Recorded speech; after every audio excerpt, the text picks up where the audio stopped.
Welcome back. Twan Russell used to chase down quarterbacks when he played for the Canes and the Dolphins. Now he's tackling youth education as the spokesperson for the Broward Education Foundation. Twan Russell, good to see you, my friend. Hey, great to see you, man. Haven't seen you since college journalism class. Yeah, apparently, you said we had a project together? We worked on a project. It obviously meant more to me than it did to you. Well, what did we get? I don't remember. A+. A+. Yeah, all right, because that means you did all the work. There you go. Well, you were chasing around running backs and wide receivers all day. Yeah. I did some heavy lifting in that one particular. Okay, I appreciate that. Yeah, my pleasure. Good to have you here, my friend. My pleasure, man. And you are the official. Now, this is a long, impressive title. You are the 30th anniversary spokesperson for the Broward Education Foundation. So I'm second to God, apparently. Yeah, apparently. it's like 1A. Yeah. Yeah. What does all that mean? You know, what it means is really it's about celebrating our kids, celebrating our community, celebrating the leaders that come out of South Florida, and that's the reason I accept this position, because I think the Broward Foundation does so much in making sure that South Florida schools have what they need. I mean, through grants, through free after-school programs, through scholarships, and making sure that our kids have the resources that they need, making sure our teachers have the resources they need.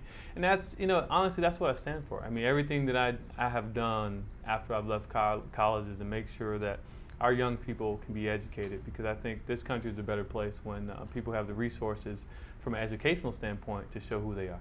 And like you said, this has been a passion of yours for a long time already, and you're a product of the South Florida school system. Why has this been your calling, if you will? Why do you have such a passion for this? I mean, growing up, I grew up in Lauderdale Lakes. I went to Castle Hill Elementary School, Lauderdale Lakes Middle. I had a great opportunity to go to St. Thomas Aquinas, but really my education came from elementary school and middle school. I mean, that was like where everything in me was birthed. My mom was a educator for 30 years. And, for us, we looked at our family and said, what challenges do we have? What challenges does the average, everyday person whose parents work every day, when they come home, what are the challenges they have with their children? And we realized that very simply, it's, parents, they go to work, they bring their kids home, and, everybody's tired putting food on the table.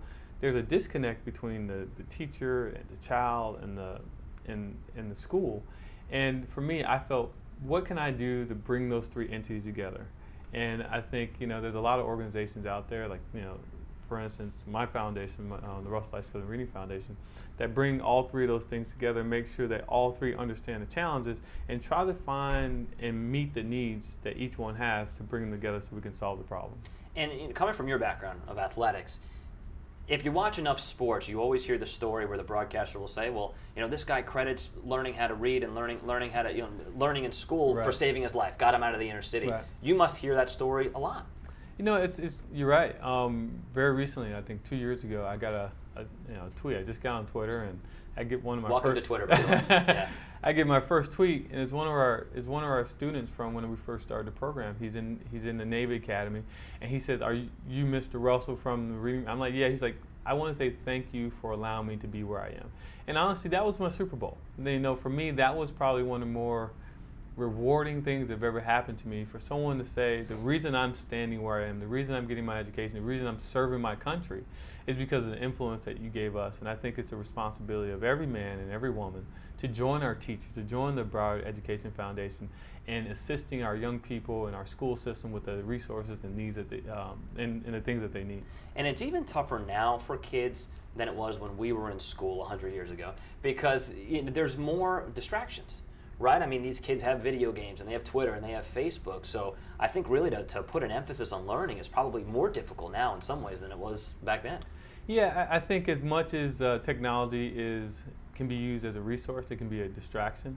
And I think people just need to set up boundaries. For instance, in my home, my son cannot play video games until a certain time. He has to finish his homework. He has to make sure that he does his chores. He has to make sure that he does everything that we require. Then, if he wants to go play video games, that's fine. And that's after he gets his physical fitness outside, or he goes to football practice. And I think as long as parents understand what the distractions are, they can even use those, the technology that distract our kids as rewards to encourage our kids to get the education that they need. All right, let's talk a bit about the work you're doing with the Dolphins. Director of Youth and Community Programs for the Dolphins. Tell me about that experience.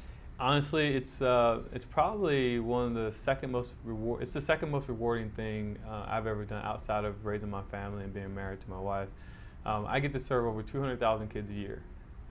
That's over 200 dates that we're out serving our community, whether it be physical fitness, educational programs, building football fields for kids to be active, teaching kids the game of football, encouraging and inspiring them, and encouraging and inspiring kids to be better than who they are. I mean, for me, everything that I've done in my life, from the moment that I was at Castle Hill Elementary School until I left the University of Miami, has prepared me for this job. I had no idea. And very simply, I have the resources to be able to tell kids, you have the ability to be great. You were made to do something so specific and something so amazing that nobody else in this world can do. And I have the ability through the Miami Dolphins to be able to tell them that. And sometimes it's the first time they've heard it, and sometimes I'm reiterating what they've already heard at home. But at the end of the day, the Dolphins see that it's important enough to make sure that we build our community through our children. Because if our children are strong, this country's strong. And I have a great opportunity just to be a part of that. So last thing, as part of the 30th anniversary of the Broward Education Foundation, you're also having these great awards, these Hall of Fame Distinguished Alumni Awards. Tell me about it. Well, we're just looking for people who have come through the Broward education system. We need to find those shining stars, those people who, raised Broward County to the next level. Broward County is invested in so many young men and women. We just want to find those young men and women that have come through the system so we can celebrate them, get more people involved in our school system. And you can do that right online go to Broward Foundation website. You can download the nomination form.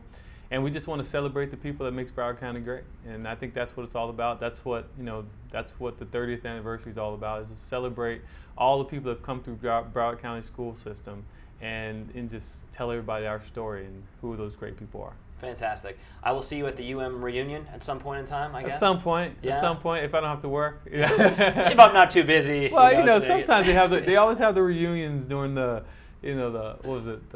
homecoming or something like that. So it always, football games always get in the way. I haven't been to one yet. Of course, I haven't been invited to one yet. Maybe that's another. But you are invited. I mean, you went to the University of Miami. You don't have to be invited. Didn't get it. Must have been lost in the mail. You show up. Oh, well, I will next time. Like Twan Russell invited me. What's up? Yeah. Where's the punch? Thanks, buddy. Hey, appreciate you. See you, man. Thank you. All right. Thank you, Twan. See you at the reunion.